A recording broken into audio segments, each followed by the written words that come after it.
আজকে বৃহস্পতিবারে নিরামিষ লাঞ্চ থালি দেখাবো। আর আজকে কাল থেকে একটু গরম পড়ছে, সেই জন্য একটু উচ্ছের ডাল বানিয়েছি। তো আর কি কি বানিয়েছি সেটা দেখাচ্ছি।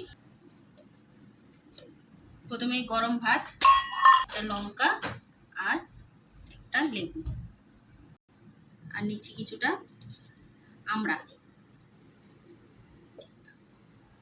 আজকে শাক ভাজা দিয়ে শুরু করব। শাক ভাজাটা করেছি একটু কালো জিরে আর শুকনো লঙ্কা ফোড়ন দিয়ে। তো এই যে বেগুন ভাজা করেছি, বেগুনটা নিয়ে নিলাম।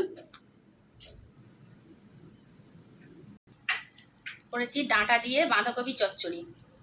ডাঁটা খেতে তো আমার ভীষণ ভালো লাগে, তো ডাঁটা দিয়ে বাঁধাকপি চচ্চড়ি করেছি। নিরামিষ করেই করেছি। এতে একটু ছোলা দিলে ভালো হতো, কিন্তু ছোলাটা ভিজানোর ছিল না। তো যাই হোক, উচ্ছে দিয়ে মুগ ডাল।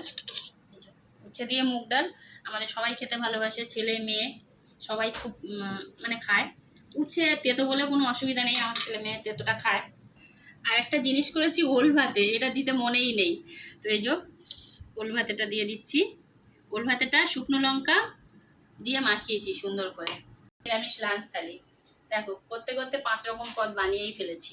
বেগুন ভাজা, শাক ভাজা, ডাঁটা চচ্চড়ি বাঁধাকপি দিয়ে, এটা ওল ভাতে, আর ডাল, মুগ ডাল উচ্ছে দিয়ে। তো এই হলো আজকে নিরামিষ বৃহস্পতিবারের লাঞ্চ থালি। খেয়ে দিয়ে আবার একটু বেরোতে হবে সেন্সাসের কাজে। তো খেয়ে নিই, টাটা।